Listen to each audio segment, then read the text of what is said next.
The Sterling mansion never slept. Even at midnight, crystal chandeliers glowed softly above marble floors, security cameras blinked like watchful eyes, and the quiet hum of power echoed through hallways longer than most streets. From the outside, the mansion looked like perfection: glass, steel, wealth, and silence. But inside, silence was dangerous. Because silence meant the twins were planning something. 8-year-old Isabella and Ivy Sterling stood at the top of the grand staircase, identical in face yet frighteningly different in spirit from the children they once were. Their black dresses matched. Their expressions didn't. Isabella's eyes were sharp and calculating. Ivy's were stormy, unreadable. Below them, a nanny sat stiffly on the velvet couch, hands folded, breath shallow. Her name was Rebecca. She had lasted 2 days longer than the others. A record. I think, Rebecca said carefully, forcing a smile. It's time for bed, girls. The twins exchanged a glance. Then Ivy screamed. It wasn't a normal scream. It was piercing, primal, designed to rattle nerves and shatter patience. Isabella followed by hurling a porcelain vase against the wall. It exploded into fragments that skidded across the marble like shrapnel. Rebecca jumped to her feet. I didn't mean. Too late. Within seconds, alarms shrieked. Guards rushed in. The twins laughed. 10 minutes later, Rebecca was gone, her suitcase dragged behind her, tears streaking her face as she passed through the iron gates. Another one failed. From the top floor office, Alexander Sterling watched through the glass walls, his reflection staring back at him, tall, impeccably dressed, impossibly powerful, and completely defeated. Alexander Sterling was a billionaire by 35.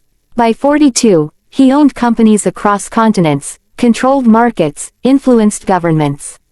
But his daughters, they were untouchable. He loosened his tie, something he rarely did. His chest felt tight. Every failure echoed the same thought in his mind. I am losing them, the girls they used to be. There was a time, before the accident, when Isabella and Ivy were different. They had been gentle once. Isabella loved books. She would curl beside her mother for hours, tracing letters with her finger, asking questions that made adults pause. Ivy loved music. She danced through the halls, barefoot, laughing, her joy impossible to contain. And then their mother died. A sudden illness. Too fast. Too cruel. Alexander had tried to shield them with wealth, with structure, with the best professionals money could buy. He brought in therapists who spoke softly and educators who promised miracles. But grief doesn't listen to money. And children don't heal on schedules.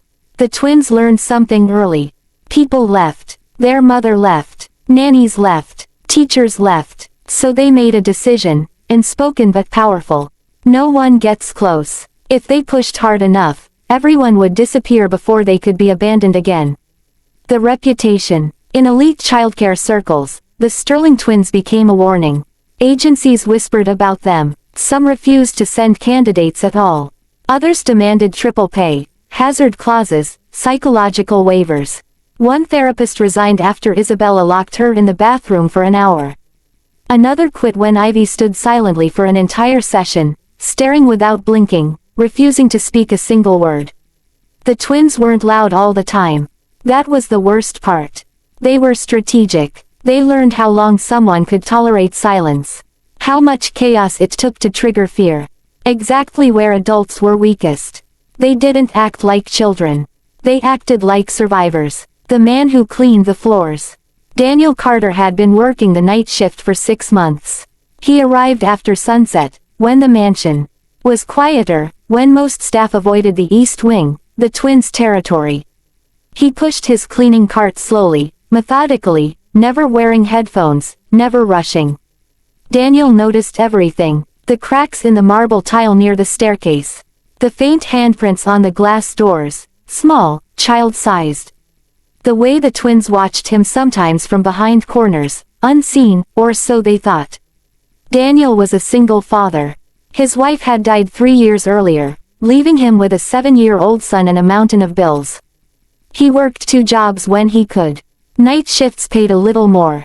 The Sterling estate paid on time. He didn't know much about billionaires. But he knew about loss. That night, The night Rebecca left, the mansion felt heavier. Daniel was mopping the hallway when he heard the scream. It echoed. Even the guards flinched. Daniel paused, gripping the mop handle tighter than necessary. Somewhere deep inside him, something stirred. Not fear, but recognition. That scream isn't anger, he thought. That's pain. A desperate decision. Alexander Sterling descended the stairs slowly, his footsteps echoing. The twins stood frozen, watching him. Go to your rooms, he said quietly. They didn't move. He didn't raise his voice. He never did anymore. Power didn't work here. As he turned away, his eyes landed on Daniel. The janitor stood respectfully aside, eyes lowered. Alexander hesitated. For a moment, he said nothing. Then, against logic, against pride, he spoke. What's your name? Daniel looked up, surprised. Daniel, sir. Alexander studied him. You have children. Daniel blinked. Yes. A son. How old? 7. Alexander nodded slowly, as if filing the information away. Then came the words that would change everything. Can you stay for an hour? Daniel frowned. Sir. With my daughters. The hallway fell silent. The twins stared. Daniel's heart pounded. He wanted to refuse. This wasn't his job. He couldn't afford to lose this position. I'm not qualified, Daniel said honestly. Alexander gave a tired smile. Neither was anyone else. The first encounter. The living room felt like a battlefield. Broken glass. Paint stains. Torn cushions. The twins sat opposite Daniel on the floor, arms crossed, eyes sharp. They waited. Daniel didn't speak. Instead, he noticed a broken toy car near the fireplace, its wheel snapped off. He picked it up. Slowly, carefully, he took a small screwdriver from his pocket, something he used at home for repairs, and began working. The twins frowned. No instructions, no threats, no fake smiles, just silence, and patience. Minutes passed. Finally, Isabella spoke. You're supposed to tell us what to do.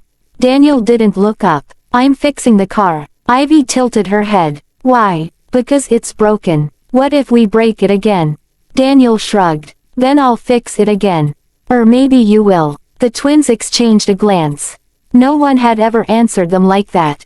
Not confidently, not challengingly, just, calmly. Something unsettled them. For the first time in months, they didn't know what to do next. Chapter 2. The first night passed without disaster. That alone felt impossible. Alexander Sterling stood outside the living room long after midnight, watching through the slightly open door. The twins were no longer screaming, no longer plotting destruction. They sat on the floor, one on either side of Daniel, quietly handing him tools as he finished fixing the toy car. No raised voices, no broken objects, no guards rushing in, just, calm. Alexander didn't remember the last time calm had existed in his home. When the clock struck 1, Daniel gently stood up. It's late, he said softly. I should go. Ivy looked up instantly. You're leaving. Daniel paused. He knelt so his eyes were level with hers. Yes, but I come back. Tomorrow night to clean. Isabella narrowed her eyes. You promise. Daniel smiled, not the kind that tries to convince, but the kind that simply is. I don't make promises I can't keep. The twins watched him walk away.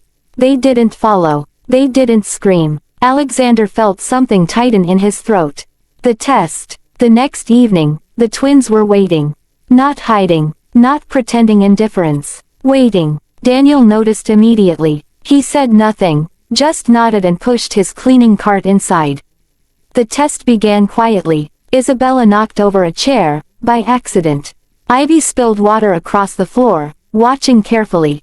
Daniel calmly grabbed a towel and wiped it up.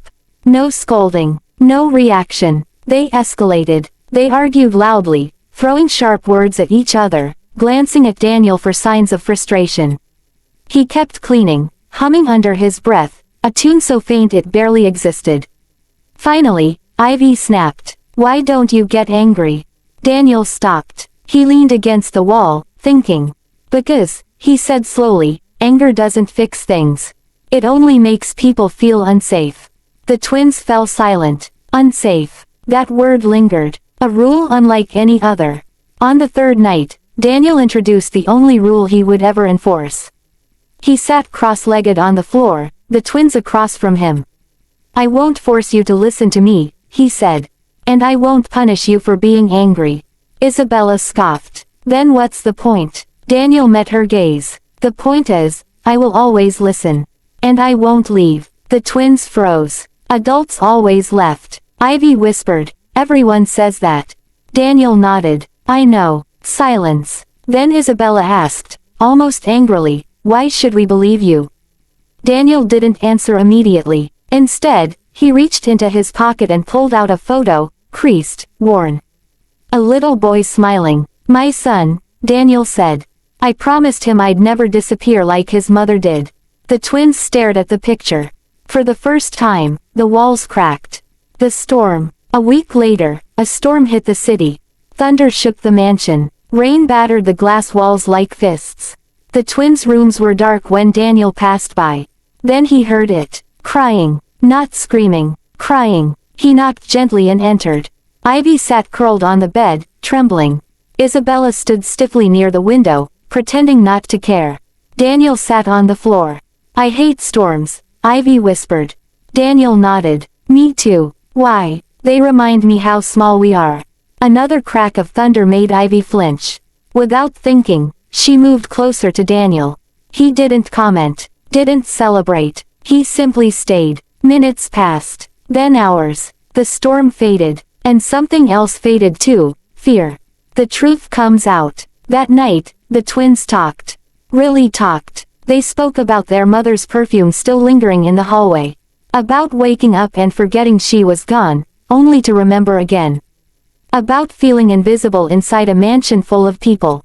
When everyone keeps leaving, Isabella said quietly, "You stop caring."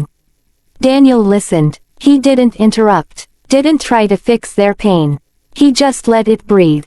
Finally, he spoke. "You didn't become difficult because you're bad," he said. "You became difficult because you were hurt." Ivy wiped her eyes. "So why does Daddy keep trying to control us?" Daniel sighed. "Because he's scared. Scared of losing you." The twins exchanged a look. They had never thought of that. A father watching from afar. Alexander noticed the changes. The twins ate together. They slept through the night. They stopped breaking things just to hear noise. They still argued, still tested limits. But the chaos had softened. One evening, Alexander finally approached Daniel. "I don't understand what you're doing," he admitted. "I tried everything." Daniel hesitated, then said gently, "Sir, you tried to manage them. They didn't need management. They needed presence." Alexander looked away. "I don't know how," he confessed. Daniel's voice was quiet but firm. "Then learn." The offer. Weeks later, Alexander made Daniel an offer. A formal contract. A salary that could change his life. "Stay," Alexander said. As their full-time caretaker, Daniel read the papers carefully. Then he folded them. "I appreciate it," he said. "But no." Alexander was stunned. "Why?" Daniel smiled sadly. "Because love isn't a position. And they don't need another employee." Silence filled the room. Then Alexander nodded slowly, understanding at last. The impossible redefined. On Daniel's last night as a janitor, the twins walked him to the door. "You're not leaving forever, right?" Ivy asked. Daniel knelt. "No, but you don't need me the way you think." Isabella frowned. Then what was impossible? Daniel looked at them both. "Believing someone would stay," he said. The door closed behind him. Inside the mansion, Alexander took a deep breath, and for the first time, walked into his daughter's room and sat with them. No instructions. No control. Just presence.